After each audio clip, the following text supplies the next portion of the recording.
हरे कृष्णा। सभी वैष्णव के चरणों में सादर प्रणाम। देरी के लिए क्षमा चाहते, मेरा तबीयत ठीक नहीं था, इसी वजह से मैंने कुछ दिन इस क्लास बंद कर दिया था। इसलिए आज से मैं फिर से शुरू कर रही हूँ। इसलिए आप सब भगवान की लीला सुनने के लिए उपस्थित हो। हरे कृष्णा। सभी को सादर प्रणाम। हम शिल प्रभुपाद का मंत्र करते हैं। नमो विष्णु पादाय कृष्ण पृष्ठाय भूतले श्रीमते भक्ति वेदांत स्वामी इति नामिने। नमस्ते सारस्वते देवे गौरवाणी प्रचारिणे निर्विशेष शून्यवादी पाश्चात्य देश तारिणी। जगत गुरु शिल प्रभुपाद की जय। हरे कृष्णा। सभी भक्तों को सादर प्रणाम। हम लोग ने अभी तक बाल कांड पढ़ा था। आज हम अयोध्या कांड से स्टार्ट कर रहे हैं। तो अयोध्या कांड आज से हम शुरू करते हैं। भरत एवं शत्रुघ्न आनंद पूर्वक अपने मामा युधाजीत के संग कुछ समय तक रहे, जो उनकी उचित प्रकार से देख रेख कर रहे थे। इधर अयोध्या में राम अपने पिता के प्रिय पुत्र एवं संपूर्ण प्रजा के स्नेह पात्र बन गए। राम स्वयं भगवान विष्णु थे। दुष्ट राक्षस रावण का वध करने के उद्देश्य से उन्होंने मानव समाज में अवतार लिया था। पूर्ण पुरुषोत्तम भगवान होने के नाते राम ने स्वयं को सर्व सद्गुणों के आगार के रूप में प्रस्तुत किया। राम का सुंदर शरीर देखने वालों के नेत्रों को पूर्ण संतुष्टि प्रदान करता था। राम ने एक साहसी एवं वीर क्षत्रिय की भूमिका निभाई, तथापि वे आत्मसंयमी, आत्मसंतुष्ट, ईर्षा रहित थे। उनके शब्दों तथा व्यवहार में विनम्रता थी। राम अन्यों के द्वारा की गई आलोचना का प्रतिकार नहीं करते थे तथा अल्प करुणा के प्रदर्शन द्वारा भी प्रसन्न हो जाते थे। वे सदैव क्षमाशील एवं अपने पद के प्रति नम्र थे। राम केवल पूर्ण आत्माओं एवं श्रेष्ठ बुद्धिमान व्यक्तियों की संगति स्वीकार करते थे। वे उदार थे तथा अतिथियों का स्वागत करने में अग्रणी थे। राम दृढ़ सत्यावलंबी थे और ब्राह्मणों का सम्मान करते थे। उन्हें प्रजा से स्नेह था तथा प्रजा उनसे स्नेह करती थी। राम ने सदैव ही धार्मिक सिद्धांतों का अनुसरण किया और वे सभी शास्त्रों में पारंगत थे। वे युवा शक्ति के प्रतीक थे और चरित्र विश्लेषण में प्रवीण थे। वे अपराधियों को दंड देने में तथा परोपकारियों को पुरस्कृत करने में तत्पर थे। क्या हुआ? तो तुम ऐसे से क्यों की?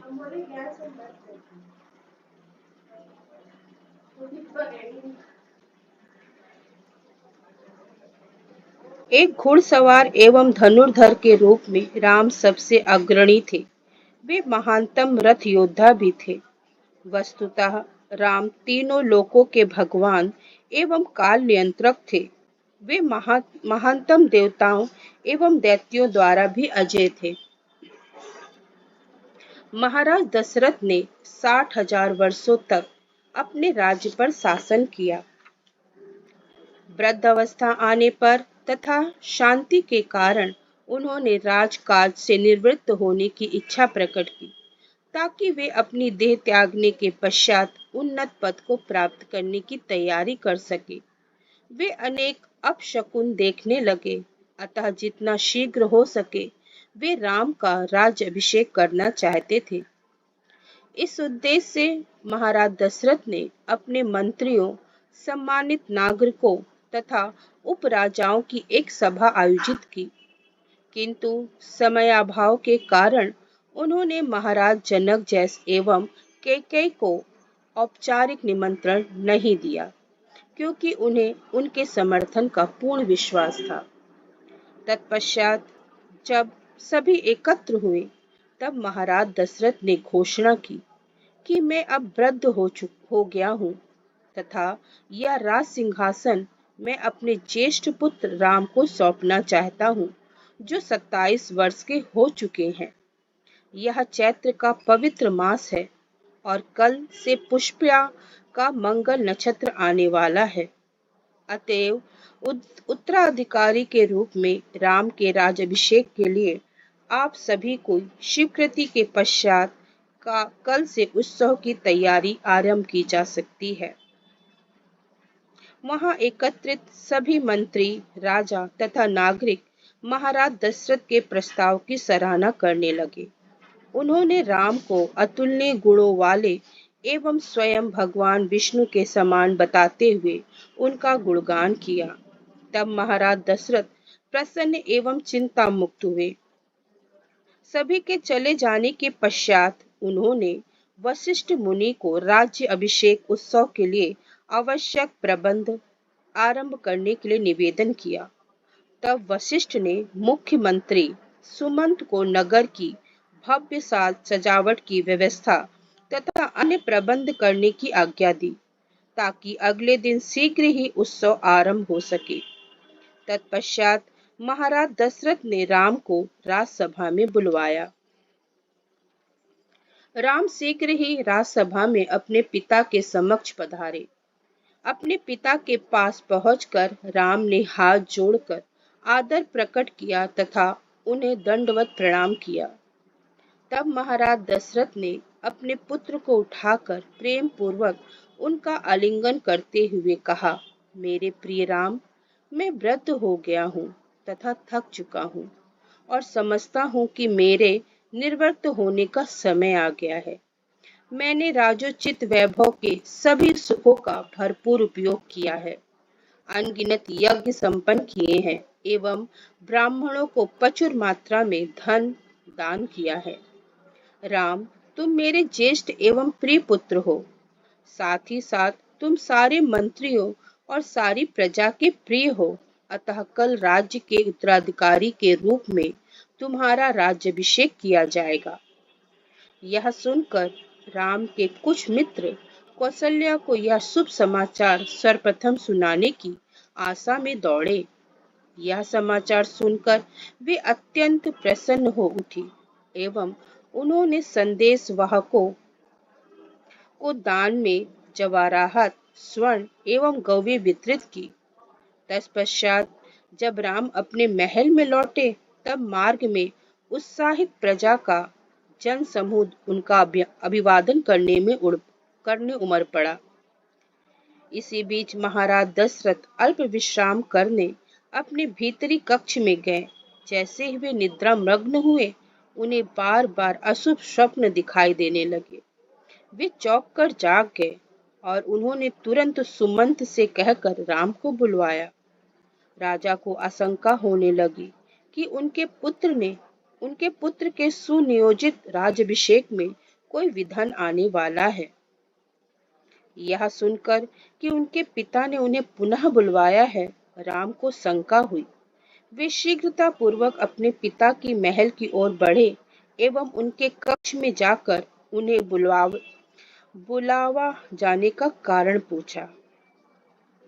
राजा दशरथ ने राम का आलिंगन करते हुए कहा, मेरे प्रिय राम, तुम्हारा राज्याभिषेक देखने के अतिरिक्त मेरे जीवन की सभी इच्छाएं पूर्ण हो चुकी है, किंतु दुर्भाग्य से सूर्य, मंगल एवं राहु के प्रभाव के कारण ज्योतिष की दृष्टि से यह अवधि मेरे लिए अत्यंत अशुभ है। इसके अतिरिक्त मुझे बुरे स्वप्न आ रहे हैं, जो कि संभावित आपदा के विषय में मुझे सोचने को विवश कर रहे हैं। अतः मैं शीघ्र ही इस कार्य को पूर्ण करना चाहता हूँ। मैं चाहता हूँ कि राज्य अभिषेक का उत्सव तुम्हारे भाइयों भरत एवं शत्रुघ्न की अनुपस्थिति में ही प्रारंभ कर दिया जाए।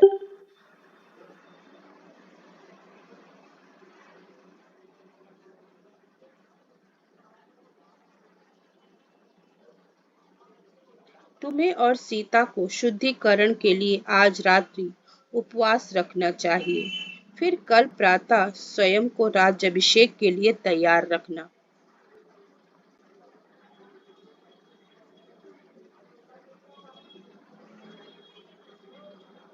अगले दिन की योजना के विषय में सीता को सूचित करने के लिए राम अपने महल में गए।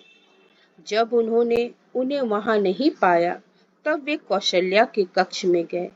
वहां उन्होंने देखा कि सीता राम के सौभाग्य के लिए घर में प्राण प्रतिष्ठित भगवान नारायण के शिव विग्रह से श्वास अवरोधित किए तथा आधे नेत्र बंद किए मौन बैठकर प्रार्थना कर रही थी।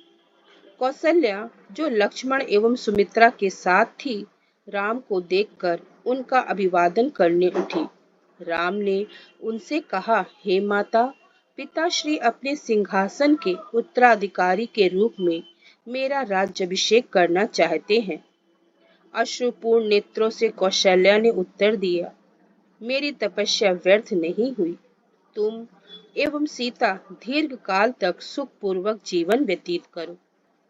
प्रसन्न मुद्रा में राम अपने भ्राता लक्ष्मण की ओर मुड़कर बोले, भ्राता, तुम्हें शासन कार्य में मेरा साथ देना होगा, क्योंकि तुम दूसरे राम के समान हो। वस्तुतः तुम्हारे बिना मैं राज्योचित वैभव अथवा जीवन में किसी सुख को पाने की कल्पना भी नहीं कर सकता। तत्पश्चात राम प्रसन्नचित होकर अपने महल लौट आए। सीता एवं राम ने मिलकर भगवान नारायण की आराधना की तथा रात्रि का विश्राम किया। इसी बीच नगर की प्रजा हर्ष से आगामी उत्सव की तैयारी करने लगी। अयोध्या के मार्ग सुगंधित जल से धोए गए एवं उन पर सुगंधित पुष्प बिछाए गए। प्रत्येक घर एवं मिलने जुलने के स्थलों पर जलने वाली रंगीन ज्योति के कारण रात्रि भी दिवस के समान प्रतीत होती थी। समुद्री लहरों के समान कोलाहल करता विशाल जनसमूह उमड़ पड़ा। असंख्य हाथी, घोड़े एवं ऊंट सागर में रहने वाले विशाल जलचर प्राणियों की भांति प्रतीत होते थे। महाराज दशरथ के संग कैकेयी के विवाह के समय उनके पिता कैकेयी राज अश्वपति ने अपनी पुत्री कैकेयी के साथ मंत्रा नाम की एक कुबड़ी दासी को भेजा था। वस्तुतः मंत्रा एक अप्सरा थी, जो देवता द्वारा पृथ्वी पर रावण के वध में सहायता करने हेतु नियुक्त की गई थी। राम का राज्याभिषेक होने से एक रात्रि पूर्व मंत्रा महल की छत पर जा पहुंची। वहां से उसने अयोध्या नगरी को भव्य रूप से सुसज्जित तथा मार्गों पर आनंद मग्न प्रजा के विशाल जनसमूह को देखा। यह सब देखकर आश्चर्यचकित मंत्रा ने राम की पूर्व परिचायिका से पूछा, यह सब किस महान उत्सव हेतु किया जा रहा है? कौशल्या इतनी प्रसन्न क्यों है और वे ब्राह्मणों को उदारता पूर्वक दान क्यों दे रही है? उस परिचारिका ने प्रसन्नता पूर्वक उत्तर दिया, कल पुष्पायन नक्षत्र का मंगल मुहूर्त आने वाला है। सुअवसर का लाभ लेने हेतु महाराज दशरथ अपने राज सिंहासन के उत्तराधिकारी के रूप में राम का राज्याभिषेक करेंगे। इस अनपेक्षित समाचार ने मंथरा के ईर्ष्यालु हृदय को भेद दिया। इसे राजा द्वारा रचा गया षड्यंत्र समझकर वह अकस्मात क्रुद्ध हो उठी एवं कैकेयी को ढूंढने लगी। अपनी स्वामिनी को शांति पूर्वक सैया पर लेटे देखकर आश्चर्यचकित मंथरा बोली, उठो उठो ना समझ, क्या तुम इस उपद्रव को नहीं देख सकती जो तुम्हारा नाश करने वाला है? क्या तुम अपने पति के मधुर शब्द जाल में इस प्रकार फंस गई हो कि आंखों के सामने जो कुछ घट रहा है तुम्हें उसका भी ज्ञान नहीं है? कैकेयी ने अनभिज्ञता पूर्वक उत्तर दिया कि उसे अपने पति के कार्य में कोई दोष दिखाई नहीं पड़ता। इससे मंथरा और अधिक क्रुद्ध हो उठी।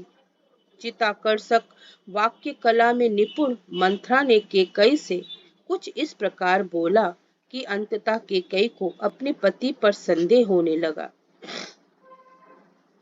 कैकेयी की हितैषी बनने का स्वांग करती हुई मंथरा ने आगे बोला, निश्चय ही तुम अपने पति द्वारा राज्य के उत्तराधिकारी के रूप में राम का राज्याभिषेक किए जाने की योजना से अवगत हो। क्या तुम्हें अपने पति का छल नहीं दिखाई देता? उन्होंने भरत को इसलिए बाहर भेज दिया ताकि वे अपने प्रिय पुत्र राम को गुप्त रूप से सिंहासन का उत्तराधिकारी बना सके।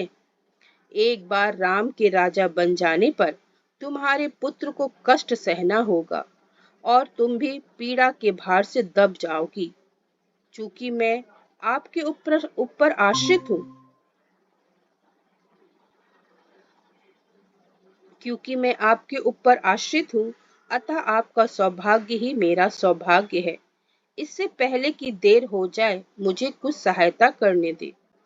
आप अपने पुत्र भरत की एवं स्वयं की सुरक्षा हेतु शीघ्र ही कोई कार्य करें।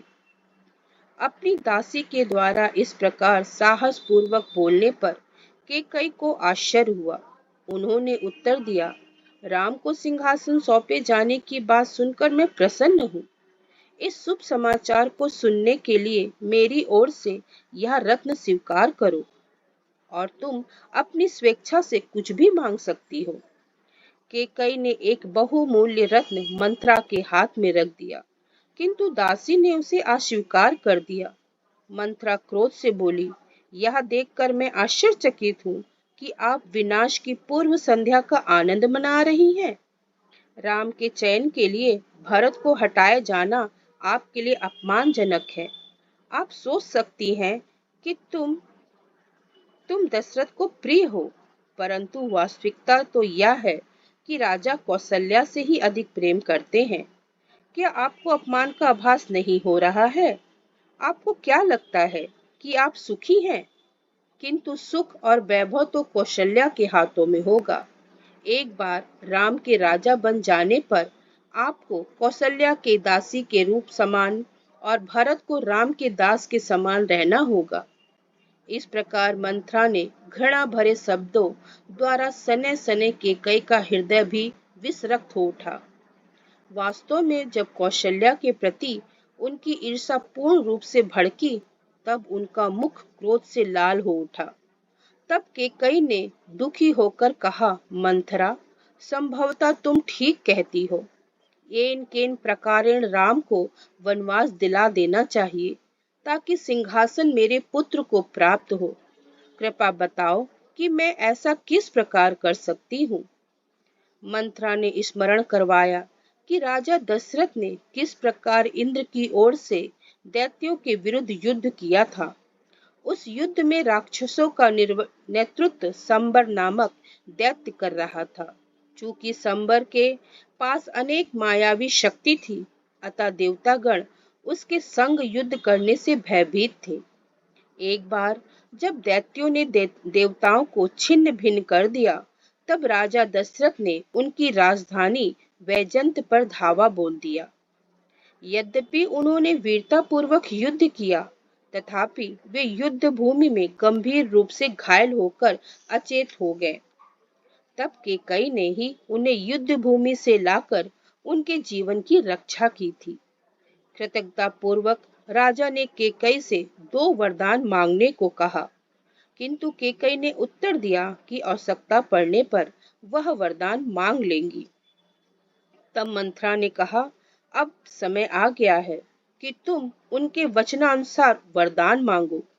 प्रथम वरदान में भरत के लिए सिंहासन मांगना एवं दूसरे में राम को 14 वर्षों के लिए वनवास भेजने की मांग करना। राम की अनुपस्थिति में भरत को प्रजा के मध्य लोकप्रियता प्राप्त करने का सुअवसर प्राप्त होगा। तब एक अच्छे शासक के रूप में उसका पद सुरक्षित रहेगा। आगे मंत्रा ने कैकई को सिखाया, कोप भवन में जाओ और अपने बहुमूल्य गहने, आभूषण एवं राजोचित वस्त्र को उतार कर गंदे वस्त्र धारण कर ठंडे फर्श पर लेट जाओ। जब महाराज दशरथ तुमसे भेंट करने आए, तब मौन रहना, किंतु चिंता मत करना। तुम्हारे प्रति उनकी आसक्ति इतनी अधिक है कि वे तुम्हें उदास देख ही नहीं सकते। तुम्हें सुखी देखने के लिए वे कुछ भी कर सकते हैं। केवल इतना ध्यान रखना कि मन में तुम्हारी इच्छा दृढ़ बनी रहे। अपने पुत्र को सिंहासन दिलवाने के अतिरिक्त अन्य किसी बात से संतुष्ट मत होना। उन्हें स्वर्ण, जवाहरात आदि वस्तुओं से न बहलाने देना। केवल उन्हें 2 वरदानों के वचन का स्मरण करवाते रहना। जब वे सहमत हो जाएं, तब तुम कहना कि तत्काल ही भरत का राज्याभिषेक किया जाए एवं राम को वनवास के लिए भेज दिया जाए। चूंकि अब तक कैकेयी का अस्थिर हृदय पूर्ण रूप से ईर्ष्या एवं लोभ के अधीन हो चुका था, वे मंथरा की युक्ति से वह प्रसन्न थी। उन्होंने अपनी दासी को यह सत्तावना दी कि वह उनके परामर्श का अनुकरण अवश्य करेगी। वस्तुतः इसके साथ ही वे भरत को संपूर्ण विश्व का शासक बनाने के सपने देखने लगी। एक विक्षिप्त स्त्री की भांति कैकेयी मंथरा को संपूर्ण सौभाग्य का हेतु समझकर उसकी सराहना करने लगी। उन्होंने कहा, मेरी प्रिय मंथरा, यद्यपि कुबड़े सामान्यतः पापी होते हैं, किंतु तुम तो बुद्धिमान एवं सम्मान के योग्य हो। मुझे तो तुम्हारा तथाकथित विकृत तन अत्यंत सुंदर लग रहा है। तुम्हारा झुका शरीर पवन के झरोके के से झुके हुए कमल के पुष्प के समान लगता है। इस प्रकार तुम अत्यंत आकर्षक लगती हो। इसके अतिरिक्त तुम्हारे स्तन विशाल एवं सुंदर हैं, जो नीचे झुककर तुम्हारी कोमल नाभि को आवृत करते हैं। तुम्हारे नितंब आकर्षक हैं एवं जांघें चिकनी हैं एवं सुंदर आकृति वाली है। कांतिमय रेशमी वस्त्रों में तुम दीप्तमान प्रतीत होती हो। तुम्हारे कोमल पैरों में पायल मधुर ध्वनि उत्पन्न करती है। कूटनीति का समस्त विज्ञान तुम्हारे इस कुबड़ में समाया हुआ है, जो रथ के पहिए की नाभि के समान विशाल है। मेरी प्रिय मंथरा, जब उत्तराधिकारी के रूप में भरत का राज्याभिषेक होगा, तब मैं तुम्हारे कुबड़ को शुद्ध स्वर्ण माला पहनाऊंगी। जब राम वन के लिए जाएंगे, तब मैं इस कुबड़ पर चंदन का लेप लगाऊंगी। हे मंथरा, मैं तुम्हें उत्तम वस्त्र एवं आभूषण दूंगी तथा अन्य सभी कुबड़ी स्त्रियों को तुम्हारी दासी बना दूंगी और उनसे तुम्हारे पैरों की मालिश करवाऊंगी। इसी बीच राम के राज्याभिषेक के सभी आवश्यक प्रबंध पूर्ण होने के पश्चात महाराज दशरथ कैकेयी से मिलने अपने महल की ओर मुड़े। जब दशरथ ने कैकेयी को उनके कक्ष में नहीं पाया, तब वे आश्चर्यचकित हुए। यह सोचकर कि वे कहीं आसपास ही होगी, राजा उन्हें पुकारने लगे, किंतु कोई उत्तर न मिलने पर उन्हें संदेह होने लगा, क्योंकि इससे पूर्व वह महाराज को सूचित किए बिना कभी भी भवन छोड़कर नहीं गई थी। अंततः एक सेवक से पूछने पर महाराज को पता चला कि कैकेयी कोप भवन में चली गई है। उत्सुकतावश वे शीघ्र ही उस ओर चल दिए। जब राजा कक्ष में प्रविष्ट हुए, तब कैकेयी को फर्श पर लेटे हुए देखकर उन्हें गहरा आघात हुआ। अस्त व्यस्त गहनों एवं आभूषणों के मध्य वह स्वर्ग से गिरी कोई अप्सरा लग रही थी। राजा को सुंदर युवा कैकेयी अपने प्राणों से भी अधिक प्रिय थी। उनकी ऐसी अवस्था देखकर राजा चौंक उठे एवं दुखी हुए। घुटनों के बल बैठकर प्रेम पूर्वक अपनी प्रिय रानी का मुख थपथपाते हुए बोले, मेरी प्रिय कैकेयी, तुम्हें कौन सा दुख सता रहा है? तुम्हारी उदासी का क्या कारण है? जो कुछ भी हो, उसके निर्वाण हेतु मुझे हर प्रकार से तैयार जानना। क्या मैं तुम्हारा ध्यान नहीं रखता? क्या अन्य रानियों से तुम्हारा कोई झगड़ा हुआ है? क्या किसी ने कुछ ऐसा किया है जिससे तुम्हें क्रोध हो आया है? मेरी प्रियतमा, जानो कि मैं तुम्हारे नियंत्रण में हूँ।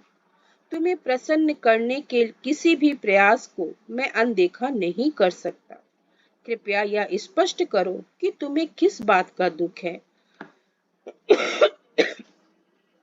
मैं तुम्हारा दुख उसी प्रकार दूर कर दूंगा जैसे उदय होता हुआ सूर्य प्रातःकालीन कोहरे को लुप्त कर देता है। कामदेव के प्रेम वार से वेधित महाराज दशरथ भावात्मक उद्गों के अधीन थे। राजा की बात सुनकर केकई को विश्वास हो गया कि अब वह अपने लक्ष्य प्राप्ति में सफल हो जाएगी। कुछ क्षण मौन रहने के पश्चात केकई ने उत्तर दिया, किसी ने मेरा अपमान या निरादर नहीं किया है। मेरे प्रभु, मैं आपको बताऊंगी कि मेरे मन में क्या है, किंतु पहले आप मुझे आश्वासन दे कि आप मेरी इच्छा निसंकोच पूर्ण करेंगे। राजा ने केकई का सिर अपनी गोद में रखकर उनके बिखरे बालों को सहलाते हुए कहा, तुम जानती हो कि राम मुझसे सबसे अधिक प्रिय है। मैं वचन देता हूँ कि मैं तुम्हारी आज्ञा का पालन करूंगा। तुम स्पष्टता अपनी इच्छा व्यक्त करो, मैं उसे अवश्य पूर्ण करूंगा। यह जान लो कि मैं सदैव वही करता हूँ जो तुम चाहती हो। अब मुझे बताओ कि तुम्हें क्या दुख है। उनके द्वारा तीसरी बार आश्वासन दिए जाने पर केकई निश्चित हो गई तथा उसे विश्वास हो गया कि उसके पति अब उसके नियंत्रण में है। पुत्र के प्रति पक्षपात के फलस्वरूप उत्पन्न रोष से उद्विग्न केकई ने निम्नलिखित भयंकर शब्द कहे, 12 आदित्य, 11 रुद्र, 8 वसु एवं 2 अश्विनी साक्षी दे, सूर्य एवं चंद्र, रात एवं दिन तथा चारों दिशाएं भी साक्षी दे, गर्भ, गंधर्व, राक्षस, पितृ, भूत, पिशाच और अन्य सभी जीव अब साक्षी दे। सत्य एवं धर्म के अनुयायी मेरे प्रसिद्ध महाराज ने मेरी इच्छा पूर्ण करने का वचन दिया है। देवताओं एवं दैत्यों के मध्य हुए उस युद्ध का स्मरण कीजिए, मेरे प्रिय पति देव, जिसमें आप घातक रूप से घायल होने के पश्चात मृत्यु प्राय छोड़ दिए गए थे। आपको स्मरण होना चाहिए कि मेरी सेवा के द्वारा आपके जीवन की रक्षा हुई थी। इसी कारण आपने मुझे 2 वरदान देने का वचन दिया था। हे उदार राजा, आप वे दोनों वरदान मुझे आज ही प्रदान करें, अन्यथा मैं दुखित होकर अपने प्राण त्याग दूंगी। अतः मेरा निवेदन है कि राज सिंहासन के उत्तराधिकारी के रूप में भरत का राज्याभिषेक किया जाए। इस कार्य में राम के लिए किए गए सभी प्रबंधों का उपयोग भरत के लिए किया जाए, यही मेरी पहली इच्छा है।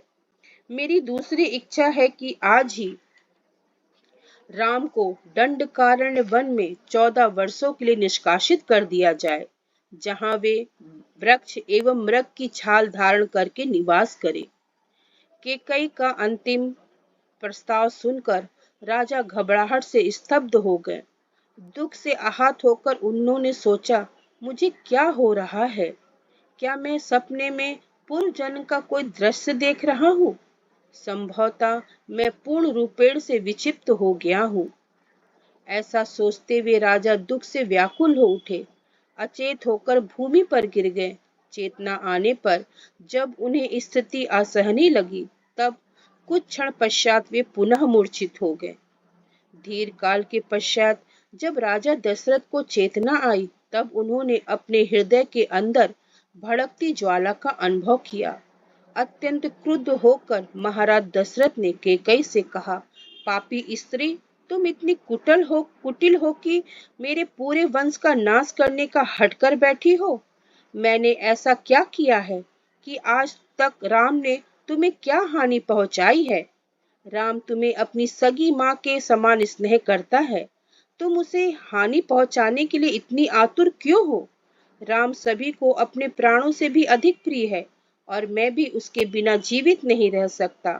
आवश्यकता हो तो मैं अपनी अन्य दोनों पत्नियों का त्याग कर सकता हूँ, किंतु राम का परित्याग मैं कदापि नहीं कर सकता। क्रोध का आवेग निकल जाने के पश्चात महाराज दशरथ का मन थोड़ा परिवर्तित हुआ। तब राजा ने नम्रता पूर्वक अपना सिर कैकेयी के चरणों में रखते हुए निवेदन किया, मेरी सुंदर रानी, तुम अपना यह भयंकर हठ त्याग दो।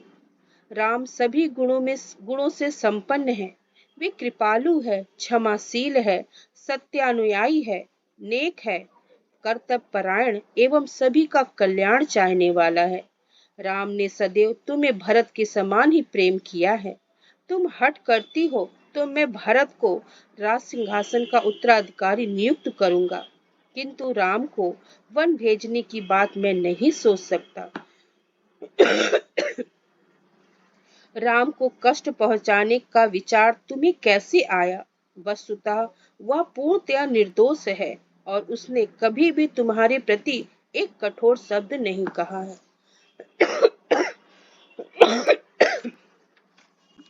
मेरी प्रीतमा, तुम मुझ पर दया करो, कोई दूसरा वरदान मांग लो।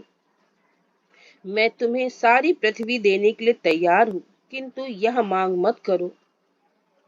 यदि मैं राम को निष्कासित कर दूंगा तो निश्चित ही मृत्यु को प्राप्त हो जाऊंगा। कृपया मुझे इस अति क्रूर तथा अधार्मिक कृत करने के लिए विवश ना करो। हरे कृष्णा। सभी वैष्णव के चरणों में सादर प्रणाम।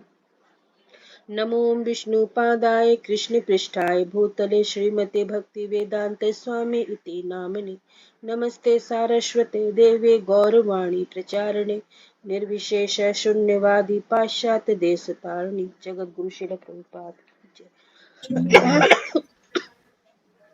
हरे कृष्णा। सभी को सादर प्रणाम। सादर प्रणाम माता।